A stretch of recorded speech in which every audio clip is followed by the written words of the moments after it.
Bapak Mama serta saudara-saudara, Shalom. Selamat hari Minggu, selamat berjumpa kembali dalam ibadah Minggu. Di minggu kedua bulan lingkungan hidup ini, kita ada di bawah terang tema Tanah dan Laut dalam karya Kristus memberi makan semua orang. Bapak Mama serta saudara-saudara yang dikasihi oleh Tuhan Yesus Kristus, dalam kisah penciptaan, ya, kitab Kejadian itu kita membaca bahwa setelah selesai sebuah karya ciptaan, di situ firman Tuhan katakan bahwa Allah melihat semuanya baik adanya. Jadi pada awalnya semua memang baik adanya. Bahkan Tuhan menciptakan segala sesuatu begitu sempurna. Dan kita bisa menikmati itu sampai dengan hari ini. Bapak Mama serta saudara-saudara, menjadi tidak baik karena dalam perjalanan kita manusia sudah tidak lagi hidup bersahabat dengan ciptaan lain yang sesungguhnya baik adanya. Kalau kita omong tentang tanah, Bapak Mama, ya coba kita renungkan, kalau Allah hanya ciptakan tanah tanpa ada macam-macam pupuk di dalam, maka pasti kita tanam segala sesuatu tidak jadi. Bapak Mama, kalau kita omong tentang tanah ini, sekarang ini tanah-tanah yang kita pakai ini sudah kurang sehat lagi. Karena apa? Karena dari apa yang kita lakukan, sekarang kalau mau tofa rumput saja kita tidak tofa, kita semprot obat lagi. Bahkan sampai pada kita menanam bibit dalam pertumbuhan dan seterusnya itu obat. Jadi Bapak Mama serta saudara-saudara, Tuhan menciptakan baik adanya, tetapi terkadang kita juga tidak menjaga itu dengan baik. Kemudian laut. Bapak Mama, Tuhan menciptakan begitu indah laut. Di dalamnya ada ikan, tumbuhan yang lain. Tapi kita manusia oleh karena kita punya hawa nafsu mendapatkan ikan yang banyak, pada akhirnya kita pakai bom, pakai pukat dan lain sebagainya. Kita boleh menikmati dengan sukacita, tetapi sebenarnya kita merusak segala sesuatu yang ada dalam laut itu.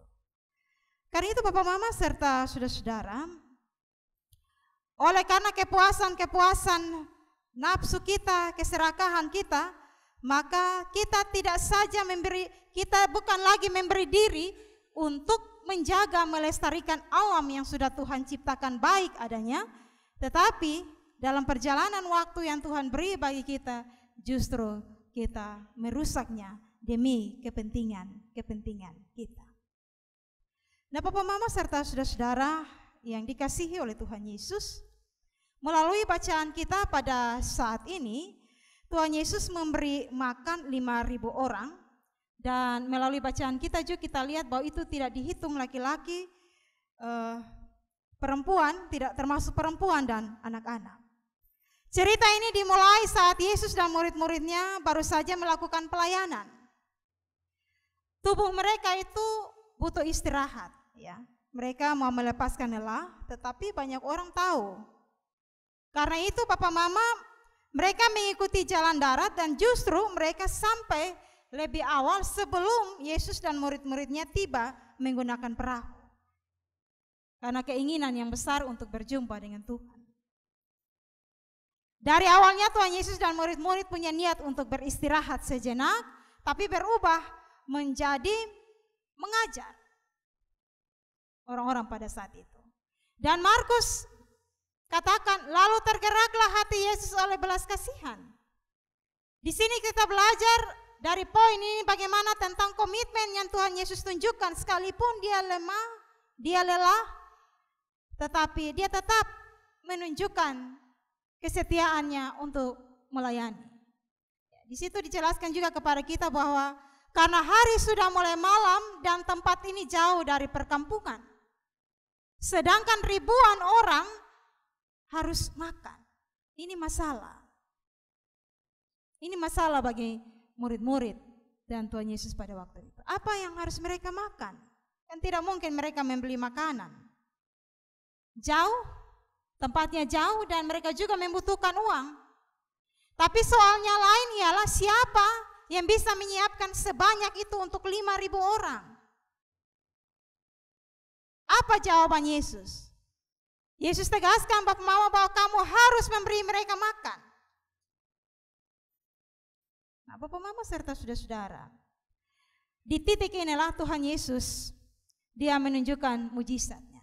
Hanya 5 roti dan 2 ikan. Apakah Yesus hanya sebatas menunjukkan kuasanya untuk memberi makan 5.000 orang? Jawabannya tidak Bapak Mama.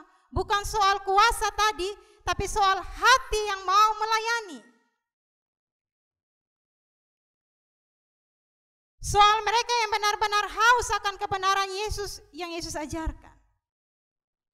Jadi sekalipun mereka capek, ditambah lagi dengan tidak ada makanan, tapi karena harus memberi diri dalam melayani, maka Tuhan bilang, berilah mereka makan.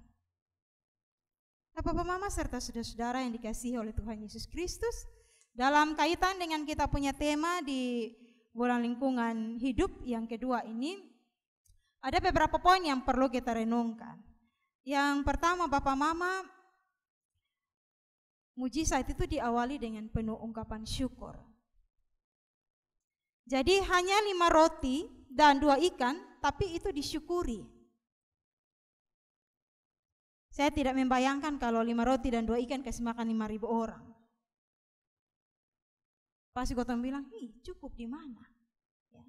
Pasti kotong sudah mulai mengeluarkan kata-kata atau tindakan yang ya tidak mungkin lah.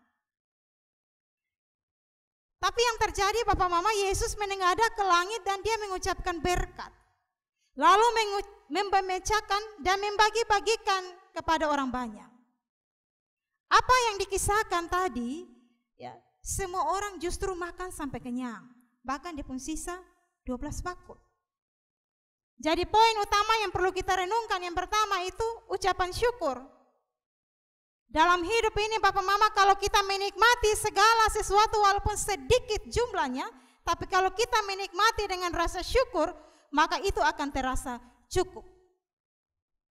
Sekali lagi, kalau kita menikmati segala sesuatu dengan rasa syukur, maka itu akan terasa cukup bagi kita. Malah berkelebihan juga karena kita dahulu dengan mengucap syukur. Alam sudah berikan bagi kita secara cuma-cuma. Karena itu nikmatilah dengan penuh rasa syukur. Banyak sekalipun, namun kalau kita menikmati itu dengan tidak disertai dengan rasa syukur, maka kita akan merasa kurang terus. Saya pikir banyak pengalaman dari Bapak Mama, Bapak Saudara semua, ya, banyak yang kita nikmati, tapi kalau terkadang kita merasa bahwa itu belum cukup. Sedikit bagi ukuran kita, tetapi kalau kita nikmati dengan rasa syukur, maka itu akan juga terasa cukup bagi kita. Jadi bukan banyaknya sedikit Bapak Mama, tapi seberapa besar kita menaruh ungkapan syukur kepada Tuhan atas segala berkat yang Tuhan beri. Dalam hidup ini terkadang ada orang yang makan lupa berdoa, lupa mengucap syukur. Yang lebih parah lagi kadang mau makan buang-buang, padahal hidup ini susah. Beras mahal, kerja aja susah, tapi ketong makan, kadang ketong buang-buang. Orang yang nikmati dengan rasa syukur tidak akan sia-siakan berkat Tuhan yang ada. Alasannya karena di saat kita menghamburkan berkat yang Tuhan beri, ada begitu banyak orang di luar sana yang tidak punya makan dan minum. Karena itu Bapak Mama, makan dan minum dengan penuh ungkapan syukur itu menolong kita untuk bagaimana dalam diri kita merasa bahwa itu sudah cukup yang Tuhan beri bagi kita. Jadi poin yang pertama yang perlu kita renungkan ialah mari kita perlu mengawali segala sesuatu dengan ucapan syukur hanya kepada Tuhan. Yang kedua, Bapak Mama serta saudara yang dikasihi oleh Tuhan Yesus Kristus, bahwa karya Yesus memberi makan orang miskin. Di sini Yesus menunjukkan perhatiannya terhadap kebutuhan nyata orang banyak yang sedang ada dalam kelaparan. Kemungkinan besar mereka adalah kaum miskin yang mengikuti Yesus dan mendapatkan pengajaran, dan di situ ada satu harapan di tengah kesulitan hidup mereka. Mereka mau berjumpa dengan Tuhan. Oleh karena mereka adalah orang-orang yang terpinggirkan. Nah, dengan memberi mereka makan, Yesus tidak hanya menanggapi kebutuhan jasmani mereka, tetapi Yesus juga menampilkan dirinya sebagai Mesias yang peduli terhadap rakyat kecil yang tertindas. Jadi tidak saja Yesus hanya menyampaikan pengajarannya, tetapi Yesus juga memperhatikan mereka. Dalam konteks kaum miskin di Galilea, Bapak Mama, Tuhan Yesus memberikan makanan secara ajaib menjadi simbol bahwa Dia Mesias yang tidak hanya memberikan pembebasan rohani, memberikan pengajaran, tetapi kehadiran juga membebaskan dari penderitaan sosial dan ekonomi. Di sini Yesus menunjukkan keteladanan sebagai raja yang peduli memperjuangkan keadilan bagi kaum marginal. Jadi Bapak Mama serta saudara-saudara yang dikasihi oleh Tuhan Yesus Kristus, pada poin yang kedua Tuhan Yesus menunjukkan bahwa dalam kekurangan apapun Tuhan dapat melakukan segala sesuatu yang ajaib dan memberi berkat melimpah kepada setiap orang yang setia kepadanya. Mungkin jumlah makanan yang ada sangat kecil ya dibandingkan dengan jumlah orang yang harus makan. Tetapi Yesus menunjukkan bahwa sumber daya yang ada sedikit itu dapat dilipat gandakan dan dibagikan dengan cara yang adil supaya semua orang bisa mendapatkan dengan kecukupan. Itu yang kedua. Dan yang ketiga Bapak Mama serta saudara-saudara, roti dan ikan Tuhan bekerja bagi kehidupan. Bapak Mama tidak saja orang Galilea, tapi kalau roti dan ikan ini menjadi kebutuhan pokok kita sampai hari ini juga. Jadi roti dan ikan adalah makanan kehidupan sehari-hari yang dikonsumsi oleh masyarakat Galilea. Terutama Bapak Mama mereka yang tinggal di sekitar laut Galilea. Roti dari gandum dan itu berasal dari tanah. Dan ikan dari laut atau danau. Kedua jenis bahan makanan ini merupakan simbol penting dari berkat yang Tuhan sediakan dari alam untuk memenuhi kebutuhan manusia. Roti dan ikan mewakili hasil dari kerja manusia di darat maupun di laut.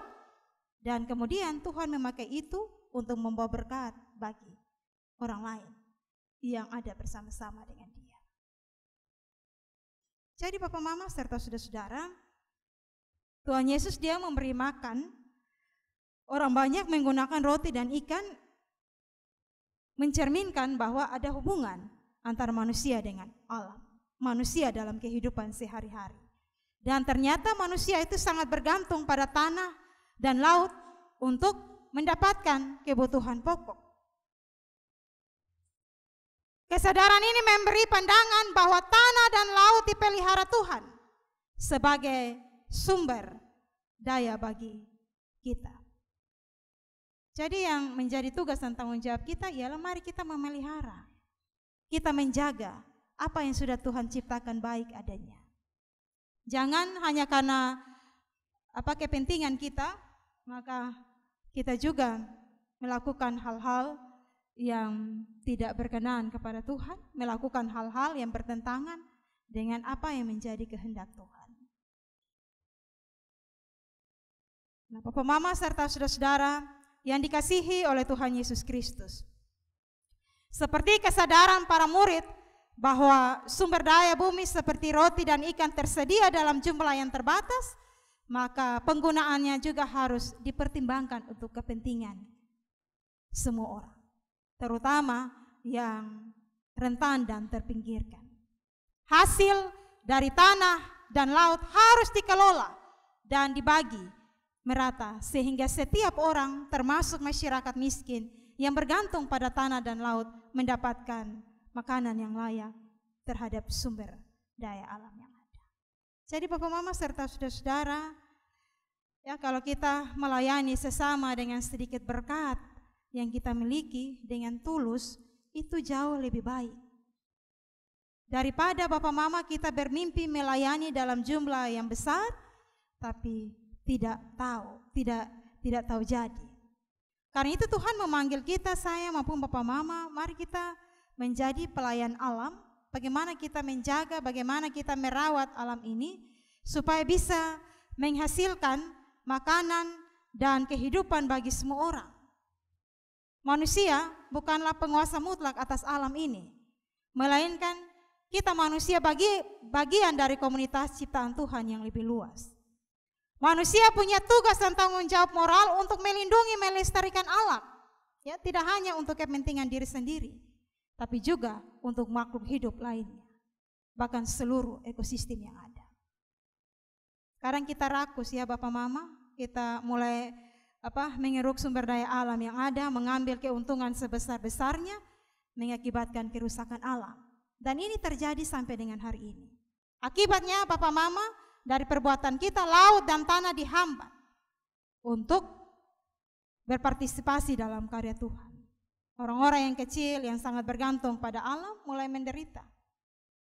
Kita perlu mengupayakan supaya dalam perjalanan hidup yang Tuhan beri, bagaimana kita merawat alam secara berkelanjutan, supaya apa yang menjadi perintah Tuhan Yesus, kamu harus memberi mereka makan, itu bisa kita lakukan. Karena selalu tersedia, di tanah itu selalu tersedia jagung, beras, ubi, ya, singkong. Di laut juga selalu tersedia ikan, apalagi cumi-cumi, dan seterusnya. Karena laut dan tanah selalu terjaga. Dan itu dilakukan oleh siapa? Dilakukan oleh kita semua. Kita semua berperan penting bagaimana kita menjaga dan melestarikan alam. Tuhan Yesus melibatkan para murid dalam pembagian makanan. Tetapi ini juga menunjukkan bahwa bagaimana tindakan kita, kepedulian kita, supaya kita juga bisa menolong orang lain, bahkan kita juga memberi diri untuk bisa menjaga dan merawat alam ini. Ini tugas dan tanggung jawab kita semua. Bapak Mama, kita ada dalam bulan November hujan, tapi kita ada dalam keadaan panas. Bagaimana kita juga melestarikan alam yang ada. Pohon-pohon yang ada jangan kita tebang. Akhirnya kita yang ada dalam penderitaan panas ini. Kita sudah dalam ruang yang ada kipas angin saja tetap kita panas. Mari kita melestarikan alam yang ada, karena sejak awal penciptaan Tuhan menciptakan segala sesuatu baik adanya. Dan Tuhan mau supaya baik adanya ini terus berlanjut dalam kehidupan kita. Kiranya Tuhan Yesus roti dan air kehidupan memberkati kita dengan firman-Nya. Amin. Mengaminkan firman Tuhan, kita akan mendengarkan persembahan pujian dari vokal grup PAR kelas tanggung A.